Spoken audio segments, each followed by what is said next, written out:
Olá, aqui estou novamente para apresentar mais um vídeo. Esse tem por título O Encontro com Jesus.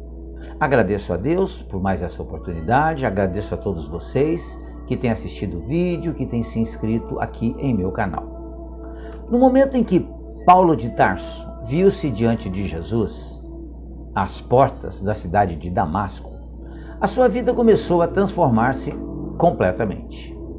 Quando Jesus, o mestre incomparável, perguntou-lhe por que era tão perseguido pelo doutor da lei, tal frase provocou em frações de segundos uma alteração profunda em tudo o que ele defendia e vivia até então.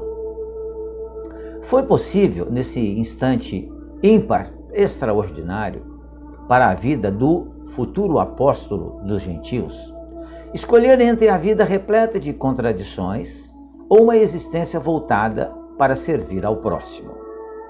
Esse encontro transformou Paulo de Tarso no grande divulgador dos ensinamentos do cristianismo primitivo, pois efetivamente ele conseguiu despertar de dentro de si o homem novo, que nós sabemos significa vencer os vícios, vencer as suas imperfeições.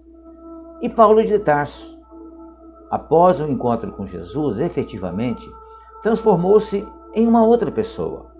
Ele era, certamente, uma pessoa de bem. Cumpria fielmente as leis que os judeus haviam aprendido. Leis essas baseadas no Velho Testamento, nos ensinamentos trazidos por Moisés, todos eles muito importantes. Mas o mundo estava mudando.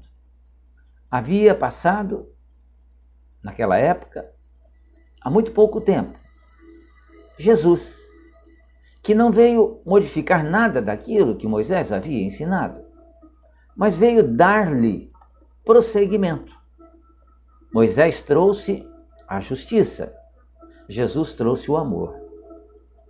Que é exatamente isso que provocou, então, essa mudança extraordinária em Paulo. Quando falamos da conversão imediata de Paulo de Tarso, nos esquecemos muitas vezes de atentar para os acontecimentos que ocorreram após esse episódio extraordinário e inovidável. A vida de Paulo transformou-se completamente.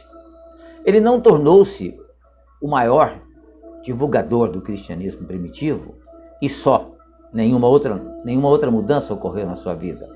A sua vida foi, como se diz popularmente, virada de cabeça para baixo. Ele foi obrigado a aprender a renunciar. Ele desenvolveu sentimentos de humildade dentro de si. Ele não era um espírito humilde. As amizades que Paulo tinha e que eram as mais importantes voltaram-lhe as costas. Os amigos queridos dele voltaram-lhe as costas, julgavam-no louco.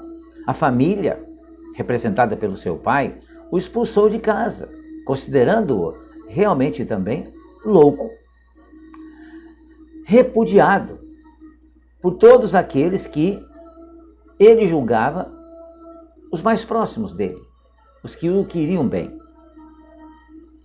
Os amigos do Sinédrio, e Paulo era um dos líderes do Sinédrio, era a figura mais importante, era o pregador mais inteligente, com mais conhecimento dos ensinamentos trazidos por Moisés. Mas os amigos do Sinédrio lhe fecharam as portas, dando a impressão que o mundo lhe negava tudo. Até os apóstolos de Jesus lhe negaram a amizade, desconfiando da sua modificação. Foi somente com muita renúncia, sofrimento, é que lentamente ele pôde começar o seu apostolado, que lhe permitiu vivenciar o célebre ensinamento que ele nos deixou. Já não sou eu quem vive, mas o Cristo que vive em mim. Com relação à casa do caminho, onde ele foi bater, ele não foi recebido. Todos tinham medo dele, das suas ações, das perseguições que ele comandara. Mas ele havia se transformado, ele havia se encontrado com Jesus. E via que Jesus não era simplesmente o filho de um carpinteiro, que já seria uma coisa muito boa, porque ele era filho de um homem que era trabalhador, José. Mas Jesus era além disso. Jesus era o guia e modelo que o planeta Terra aos poucos iria conhecer. E realmente, para que ele fosse aceito por aqueles que ele perseguia, era uma situação muito difícil. Ele ficou 2 anos no deserto, praticamente, aprendendo, e ele foi recolhido exatamente por um casal familiar que havia saído da cidade exatamente com medo das perseguições de Paulo. E lá ele foi acolhido por esse casal. E lá ficou durante 2 anos, trabalhando, fazendo o trabalho de tecelão que ele sabia fazer. Lamentavelmente, nesse longo tempo da passagem luminosa do Cristo, poucos puderam efetivamente dizer que encontraram Jesus, apesar de se declararem cristãos. Não é somente tomando contato com os exemplos de Jesus, nosso guia e modelo, para uma vida equilibrada, que seremos capazes de vencer aquilo que a gente chama de o homem velho, que são os vícios que ainda habitam em nós. Os ensinamentos de Jesus necessitam vibrar em nós, nos dar confiança e nos fazer realmente esfacelar o orgulho, acabar com a vaidade e vencer o egoísmo. Jesus nos trouxe tudo isso. Trouxe a consolação e o amor, indispensáveis para que tenhamos uma vida estabilizada. Mas não foi somente isso que Jesus nos trouxe. Ele nos trouxe um roteiro de trabalho que necessita de perseverança para ser cumprido e que vai exigir de cada um de nós esforço permanente. O fardo que cabe a cada um de nós carregar está de acordo com as nossas forças, de acordo com aquilo que nós fizemos. Toda ação, ela vai trazer para nós consequências. Mas, como Deus é misericordioso, Ele nos dá o trabalho ou o fardo que nós suportamos carregar.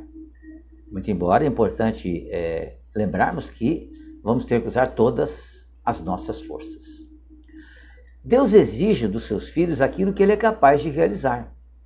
Mas não fiquemos com a impressão que será fácil realmente vencer os obstáculos, vencer as nossas imperfeições. Vai exigir de nós muito trabalho mesmo. Por isso que Jesus, mais uma vez, reafirmamos, trouxe para nós o amor, junto com um roteiro de trabalho, muito trabalho.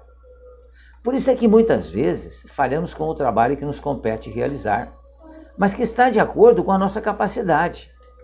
Mas a gente se esquece que isso vai exigir o máximo esforço para que a gente chegue a bom termo. Nada, todos nós sabemos bem disso, nada é fácil de ser conseguido. Tudo exige de nós uma luta muito grande, constante, para que a gente realmente alcance qualquer coisa que seja. Nada é fácil de ser conseguido, mas tudo é possível de ser alcançado.